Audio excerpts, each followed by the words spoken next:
Assalamualaikum warahmatullahi wabarakatuh. Halo teman-teman, kami dari kelompok 5 hari ini akan memaparkan materi yang berjudul Metode dan Teknis Analisis Laporan Keuangan. Sebelum itu, izinkanlah kami memperkenalkan diri. Perkenalkan, nama saya Naila Salsabila bersama rekan saya Aleska Faradiba Anastasia dan rekan saya Andini Suliswijaya. Selamat menyaksikan.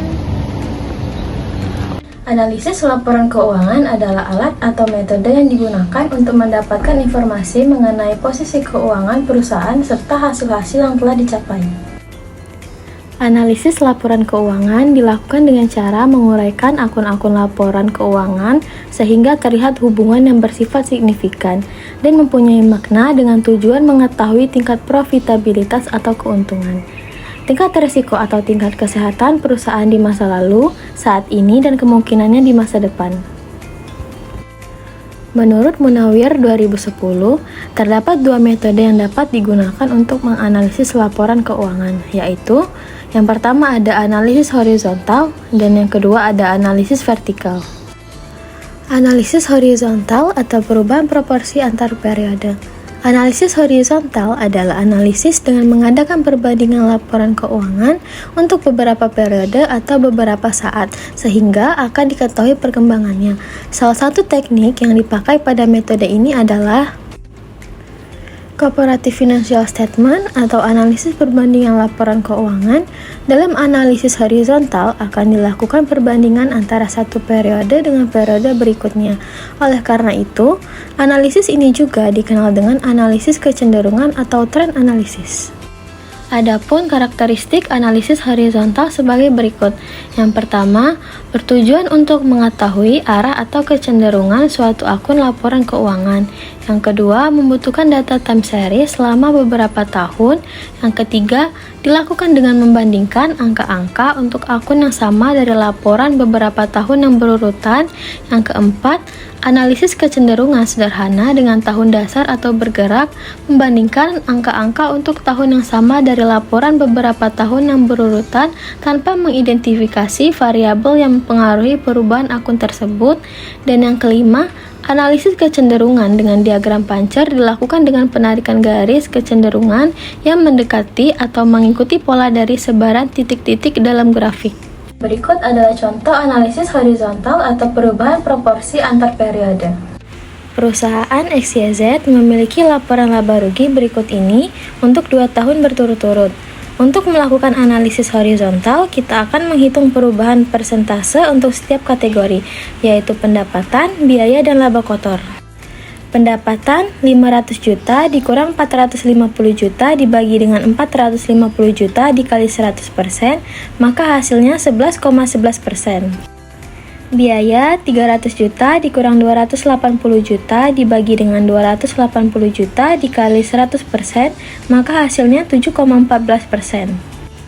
Laba kotor 200 juta dikurang 170 juta dibagi dengan 170 juta dikali 100%, maka hasilnya 17,65%. Dari perhitungan ini, kita dapat melihat bahwa pendapatan perusahaan meningkat sebesar 11,11%, biaya meningkat sebesar 7,14%, dan laba kotor meningkat sebesar 17,65%. Dari tahun 2021 ke tahun 2022 ini adalah informasi berharga yang dapat membantu manajemen membuat keputusan strategis. Yang kedua, analisis vertikal. Analisis vertikal adalah apabila laporan keuangan yang dianalisis hanya meliputi satu periode atau satu saat saja, yaitu dengan memperbandingkan antara akun yang satu dengan akun yang lain dalam laporan keuangan tersebut, sehingga hanya akan diketahui keadaan keuangan atau hasil operasi pada saat itu saja. Menurut Mahmudi 2016, ada dua metode dalam analisis vertikal. Yang pertama, analisis common size financial statement merupakan angka yang ada dalam neraca dan laporan laba rugi menjadi persentase berdasarkan dasar tertentu. Common base-nya adalah total aktiva. Hal ini, aktiva dianggap 100%. Dengan contoh, yang pertama, analisis atas akun yang ada di neraca. Yang Yang kedua, analisis atas akun yang ada di laporan realisasi anggaran. Yang ketiga, analisis atas akun yang ada di laporan arus kas. Dan yang terakhir, keempat, analisis atas akun yang ada di laporan operasional.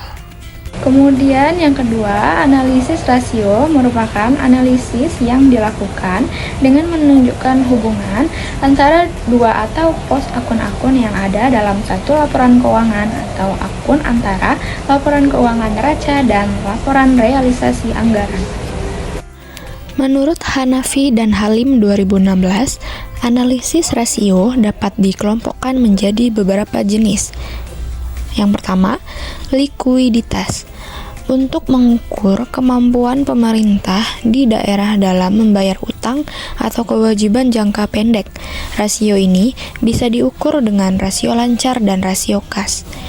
Kemudian yang kedua, solvabilitas. Untuk mengukur kemampuan pemerintah daerah dalam membayar semua utangnya yang akan jatuh tempo. Rasio ini bisa diukur dengan rasio utang terhadap aset atau rasio utang terhadap ekuitas. Lalu yang ketiga, leverage. Untuk mengukur perbandingan antara ekuitas modal dengan total uang. Yang terakhir, keempat, kemandirian. Untuk mengukur tingkat kemandirian pemerintah daerah dalam mendanai aktivitas sebagai indikator tingkat partisipasi masyarakat lokal terhadap pembangunan daerah, indikator perkembangan ekonomi daerah, dan kesejahteraan masyarakat. Teknik analisis laporan keuangan. Yang pertama, analisis perubahan laporan keuangan. Analisis perubahan laporan keuangan yaitu teknik analisa yang dilakukan dengan memperbandingkan pos-pos yang sama dari dua laporan keuangan dengan periode yang berlainan.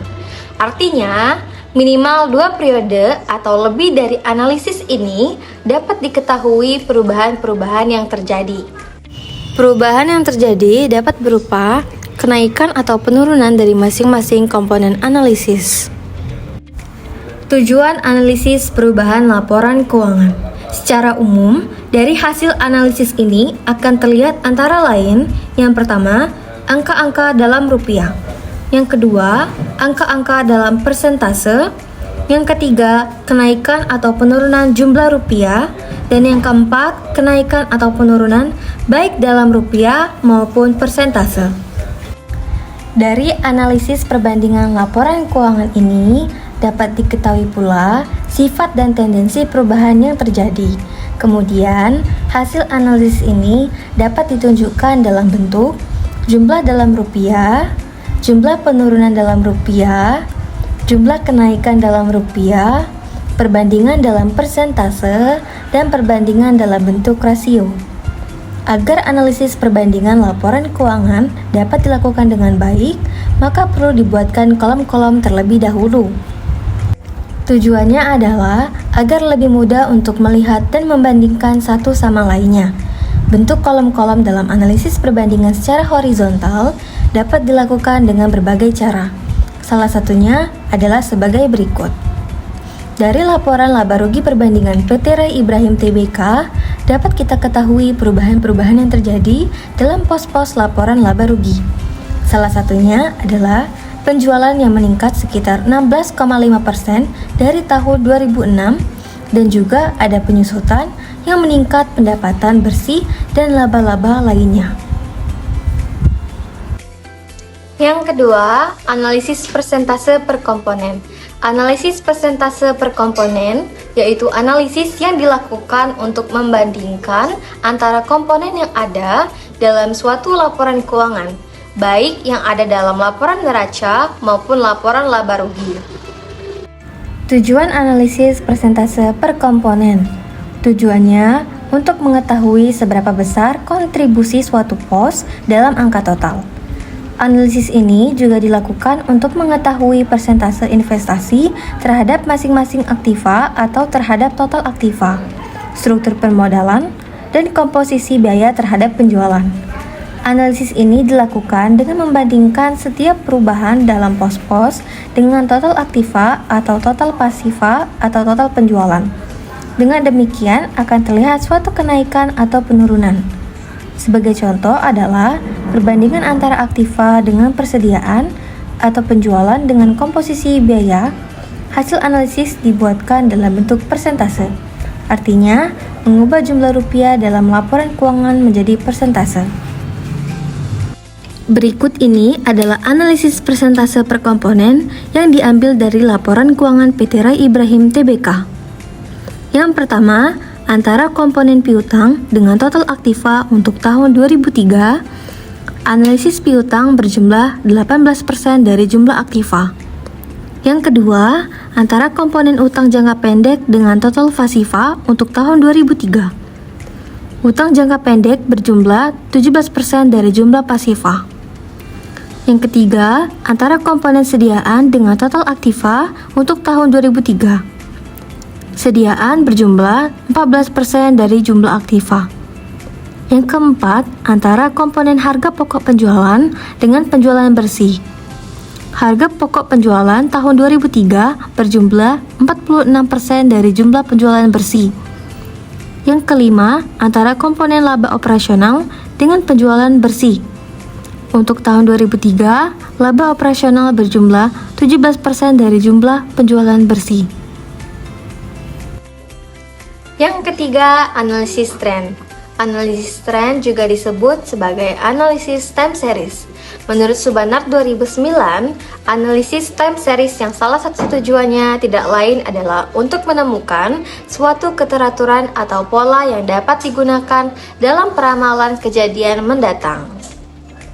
Analisis tren dapat menentukan bagaimana kecenderungan melakukan kinerja dari waktu ke waktu. Analisis tren didasarkan pada data historis dari laporan keuangan pemerintah. Salah satu cara yang populer dalam melakukan analisis tren adalah dengan menggunakan analisis rasio keuangan. Anda harus menghitung rasio minimal 2 tahun terakhir karena pembandingan rasio tidak berarti, kecuali Anda memiliki sesuatu untuk membandingkannya dengan data tahun yang lain. Analisis tren akan lebih bagus lagi jika Anda memiliki dan menggunakan data rasio keuangan lebih dari 2 tahun. Teman-teman sekalian bisa lihat contoh analisis tren di atas ini. Yang keempat, analisis varian atau selisih. Analisis varian atau selisih pada umumnya digunakan untuk menganalisis laporan realisasi anggaran, yaitu dilakukan dengan cara mengevaluasi selisih yang terjadi antara anggaran dengan realisasi. Selisih anggaran dapat dikategorikan menjadi 2, yaitu selisih yang menyenangkan dan tidak menyenangkan. Yang perlu dianalisis lebih dalam adalah terhadap selisih yang tidak menyenangkan. Menurut Mahmud 2016, aspek penting yang perlu mendapat perhatian dalam analisis varian ini adalah: yang pertama, menentukan tingkat signifikan selisih anggaran, apakah selisih anggaran dengan realisasi dinilai signifikan atau tidak. Jika tidak, maka bisa diabaikan. Tetapi, jika dianggap signifikan, maka perlu analisis lebih lanjut. Yang kedua, menentukan tingkat varian atau selisih anggaran yang bisa ditoleransi, berupa besar penyimpangan anggaran yang lebih dianggap dalam batas wajar. Yang ketiga, mencari penyebab terjadinya selisih anggaran. Sekian pemaparan materi dari kelompok kami akhiri. Wassalamualaikum warahmatullahi wabarakatuh.